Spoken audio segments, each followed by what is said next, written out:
Frédéric me plaît particulièrement parce que c'est vrai que cette mise en ambiance avec ce vieil ascenseur est très importante. J'ai demandé qu'on rajoute à l'intérieur de cet ascenseur cette ardoise, juste parce que la plupart des gens... La plupart des gens n'ont aucunement conscience de la réalité de ce que c'est que la Shoah. Quand vous dites aujourd'hui qu'on a assassiné 1 100 000 personnes à Auschwitz, je pense qu'on ne réalise pas vraiment, à moins de réaliser qu'en 2014, il y a 1 700 000 habitants à Montréal. C'est-à-dire que la Shoah, c'est avoir assassiné quasiment la totalité de la ville de Montréal. C'est tout le monde. Et je pense que déjà, ça permet tout de suite de prendre conscience de cette réalité qui est totalement hallucinante. Maintenant, la Shoah, c'est aussi autre chose. On peut bien sûr parler du fait d'avoir assassiné des gens parce qu'ils étaient juifs, parce qu'ils étaient homosexuels, parce qu'ils étaient noirs, etc., ou gitans. Mais Auschwitz, c'est pas seulement le fait d'assassiner des gens. En fait, assassiner les gens, c'était presque le meilleur moment pour eux.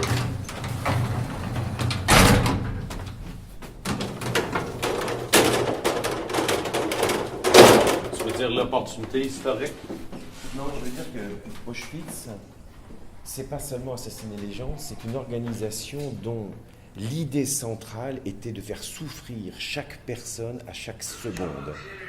On peut tuer quelqu'un, mais quand on organise son esprit dans le seul but de faire souffrir quelqu'un, où tout n'est qu'une souffrance permanente, au point que la seule chose que rêvent les gens, c'est de mourir, où les gens d'eux-mêmes n'hésitent pas à se précipiter sur des barbelés électrifiés pour que ça s'arrête, je pense que là, on a un vrai problème. C'est une façon totalement incroyable, une entreprise totalement folle d'avoir voulu comme ça tuer des gens à cause de leur religion, à cause de leur sexualité, etc. Mais surtout d'avoir cherché à les faire souffrir jour après jour comme s'ils avaient commis quelque chose d'incroyable. Je raconte souvent qu'à Auschwitz, j'ai un souvenir d'un des endroits où il y a un espace qui fait exactement 1 mètre carré. Vous pouvez imaginer ce que c'est qu'1 mètre carré. C'est juste ça, voilà, 1 mètre carré. Il y a un mur qui a été monté, complet, qui est fermé en haut. Et donc les gens sont dans une espèce de petite boîte. En bas, comme pour un chien, il y a une trappe. Et on faisait rentrer les juifs par la trappe. Ils étaient 4 dans cet espace de 1 mètre carré. Et quand ils avaient fait toute leur journée de travail totalement incroyable, ils devaient dormir comme ça, debout à 4, dans cette boîte. Il faut imaginer ce que c'est. Dormir debout, on n'en peut plus, on est épuisé. Parfois, certains devaient mourir asphyxiés. Puis le matin, on sortait soit le cadavre, soit ils ressortaient, puis ils allaient travailler, puis soit ils rentraient là. Oh. Il faut imaginer l'esprit totalement pourri qui a inventé ce genre de choses. Une des expériences qui était faite, c'était de savoir combien de temps quelqu'un pouvait mourir dans l'eau glacée. On jetait quelqu'un dans l'eau glacée, puis les autres regardaient le temps qu'il meurt. Je ne sais pas, mais je ne serais pas capable de rester comme ça. On suspendait des gens par les bras, mais par l'arrière, comme ça, puis jusqu'à ce que les épaules se disloquent. Oh. Il faut imaginer, Auschwitz, c'est une entreprise du quotidien de souffrance. C'est pas seulement de tuer les gens, oui, on les tue, mais quelquefois c'est peut-être mieux, finalement, que de vivre au quotidien dans cette folie totalement invraisemblable. C'est très bien montré dans la liste de Schindler, quand on voit Amon Goeth, qui est le patron du camp de concentration qui est représenté, qui décide, là, il est sur son balcon, il prend son fusil, il voit quelqu'un qui passe, tiens, celui-là, allez, boum, et il tue. C'est arbitraire, cette injustice, ce non-sens permanent. Auschwitz, c'est un enfer, il est impossible d'y aller sans pleurer, sans en ressortir bouleversé. Ça, c'est l'image la plus célèbre d'Auschwitz, hein. Forcément, puisque c'est l'entrée. Il y a 2 images très très connues à Auschwitz. C'est le petit camp, ici l'entrée, avec le fameux Arbeit macht frei, le travail rend libre. Je ne suis pas sûr que c'était le cas.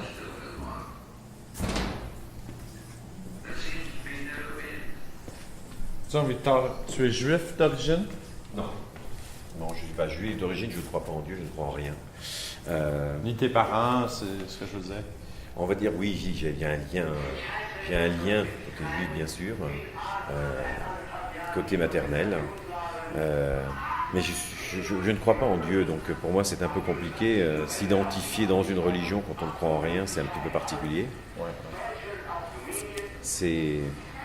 je pense qu'on n'a pas besoin, et je ne mets pas ça en évidence du tout, parce qu'on n'a pas besoin d'être juif pour être totalement bouleversé par ce qui s'est passé là-bas.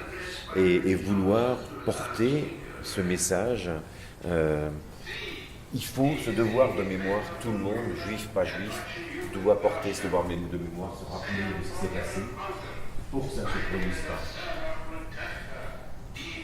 Ça, c'est une idée d'Éric d'avoir présenté un film qui a été réalisé par Hitchcock sur les camps de concentration. J'ai découvert ce film, je ne savais pas du tout qu'Hitchcock avait été concerné par les camps de concentration et avait tourné un film. Mais c'était tourné pendant à la Libération. À la Libération, quand ils ont libéré les camps. Et que c'est passé dans plein d'endroits. La chose suivante, c'est que les Américains ont très souvent demandé aux populations autour du camp de venir dans le camp pour voir la réalité, pour les obliger à enterrer les cadavres avec respect et à faire le travail qui n'avait jamais été fait. Et beaucoup étaient totalement bouleversés, parce que c'est très facile de dire on tue des juifs là-bas, mais voir l'état des corps, la façon dont ils ont été traités, c'est quelque chose qui est... qui touche forcément. Imaginez quand même qu'on est allé jusqu'à faire des abat-jours en peau humaine. Oh, je pense que le problème en Amérique du Nord, c'est que vous avez été moins concernés que nous en Europe. Ouais, c'est certain. On a cette culture et cette connaissance de ce qui s'est passé. Mais j'imagine pas une demi-seconde pouvoir faire un abat-jour en peau humaine et l'avoir sur son bureau. Allô? Il y a un moment où ça va pas du tout. On se rend compte qu'on est complètement... c'est invraisemblable. Là, par exemple, cette scène, ce sont les gens qui sont là, qui regardent, à part les Américains qui gardent, ce sont des gens, des villageois qui ont été amenés pour voir justement les cadavres et les fosses et voir ce qui s'est passé. C'est tellement incroyable. Non, c'est très bouleversant. Ça, c'est toujours le petit camp, c'est des images qu'on fait dans le petit camp. Auschwitz, c'était 3 camps différents. Un camp qui a été totalement détruit à la fin de la guerre et qui a été rasé, qui était plutôt un camp de travail. C'est Auschwitz-Monowitz. Il y a le petit camp qui est Auschwitz, et puis le grand camp qu'on verra tout à l'heure sur la 3e image là-bas, qui est Auschwitz-Birkenau, qui est le camp d'extermination réel. Ici, dans le petit camp, on faisait principalement des expériences médicales, où on mettait du plomb dans le sang d'une personne pour voir combien de temps elle était à mourir, ou on faisait des tas d'expériences avec du gaz, avec plein de choses. On avait expérimenté pour tuer les gens, de les tuer avec une piqûre directement dans le cœur pour voir ce qui allait se passer. Enfin, ils faisaient des expériences. Ils avaient à leur disposition toute cette population dont le seul but était de les tuer, mais on ne savait pas trop comment. Ça, c'est le grand camp, c'est Auschwitz-Birkenau. Quelle image!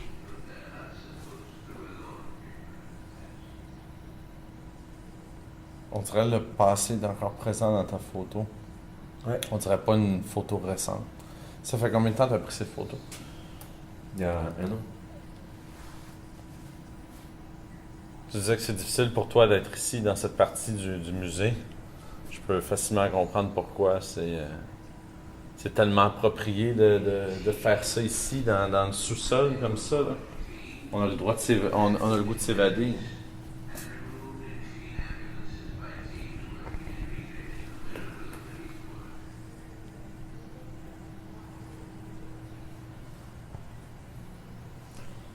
Puis le contraste entre la vie et la mort, justement, c'est possible que beaucoup, justement, ne te comprennent pas beaucoup dans cette démarche de montrer un contraste si grand, puis toujours dans le noir et blanc, là, pour quand même ça crée quand même un lien entre les images, purement esthétiques. Je comprends que les gens puissent ne pas forcément comprendre. Il faut avoir peut-être idée qu'au bout du compte, on peut tuer des vies, on ne tuera jamais la vie. Sur cette image, c'était quelque chose de très particulier. C'est dans un des bâtiments qui reste encore en état. Je me suis assis. J'ai jamais eu autant l'impression de la présence de personnes.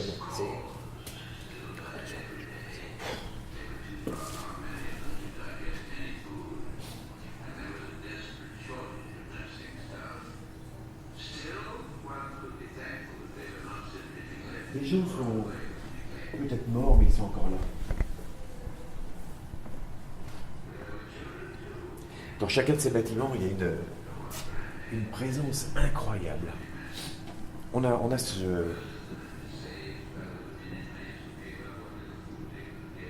On réalise en fait qu'on peut tuer les gens, mais ils partent pas.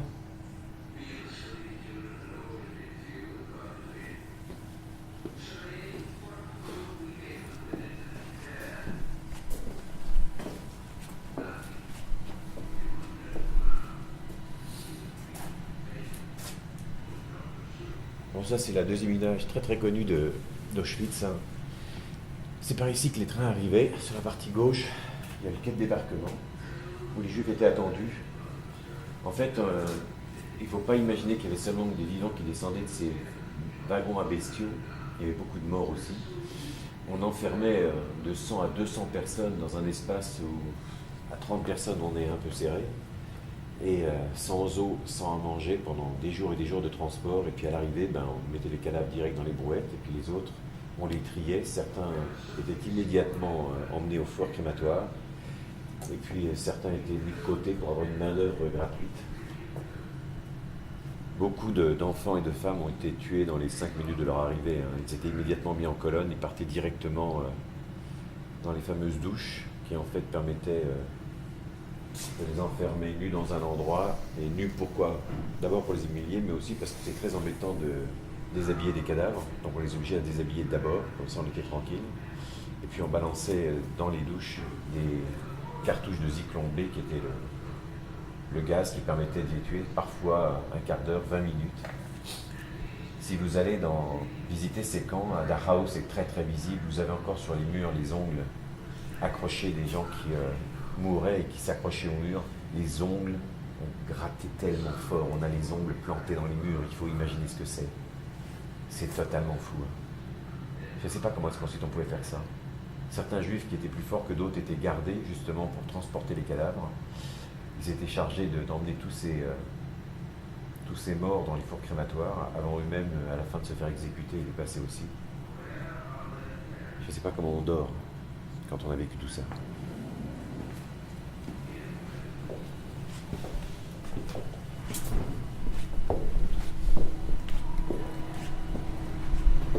Ça, c'est une vue aussi du grand camp.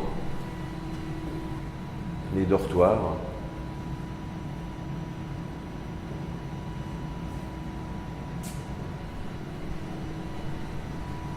J'ai trouvé intéressante cette image en fait, parce que même si en fait ce ne sont pas les cheminées des fours crématoires, là c'est vraiment les bâtiments, on a retiré les murs, on regardait juste le bâtiment, tout le long il y avait des lits, etc.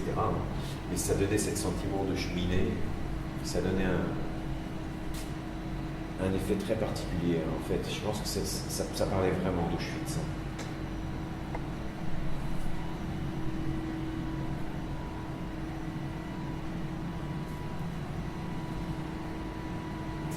Ça fait tellement pas de sens.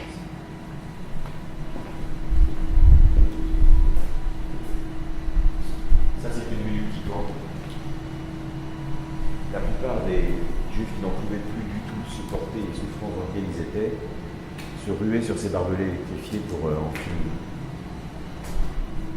C'est quand même une entreprise complètement folle qui peut amener les gens à rêver de mourir. À se dire que quand il meurt, ça y est, c'est une délivrance. J'ai beaucoup aimé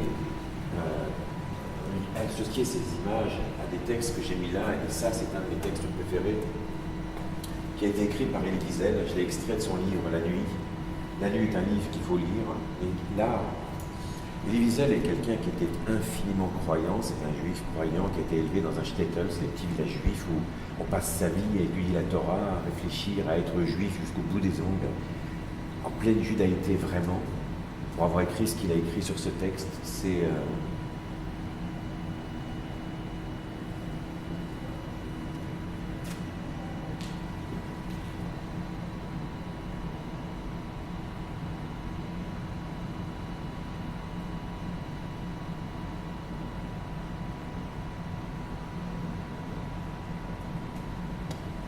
parce que personne ne pouvait mieux parler que lui de cet endroit.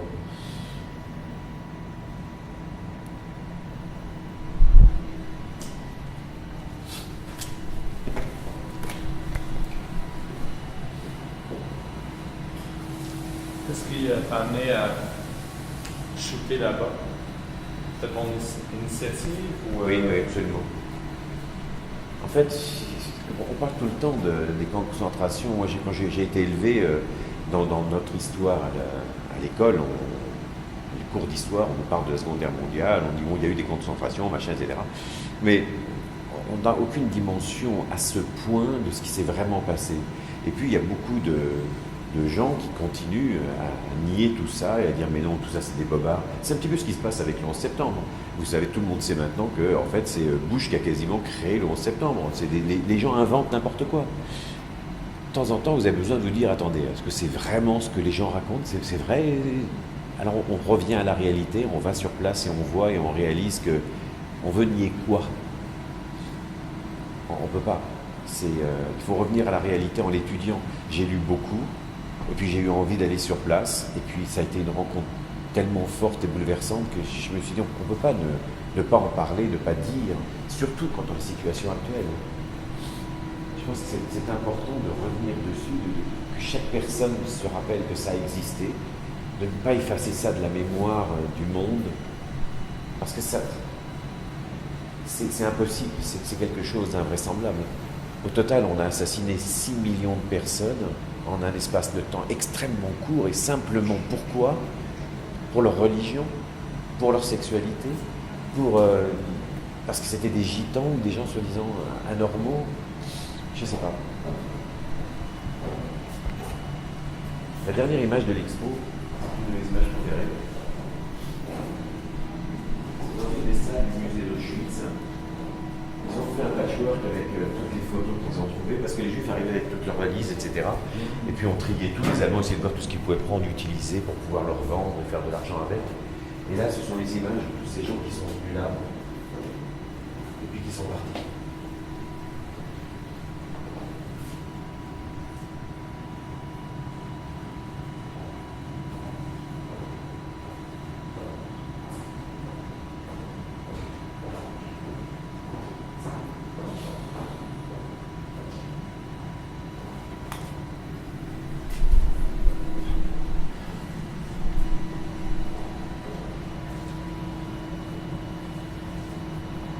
Partons d'ici. Ouais.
Dans l'ascenseur. Non, j'ai trop mal avec Auschwitz, j'ai pas envie.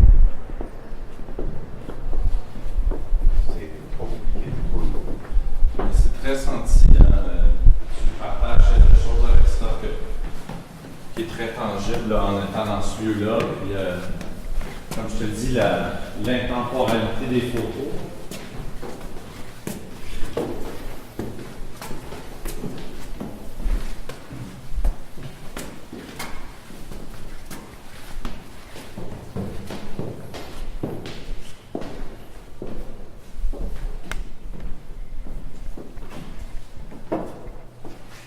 Tu peux faire une pause.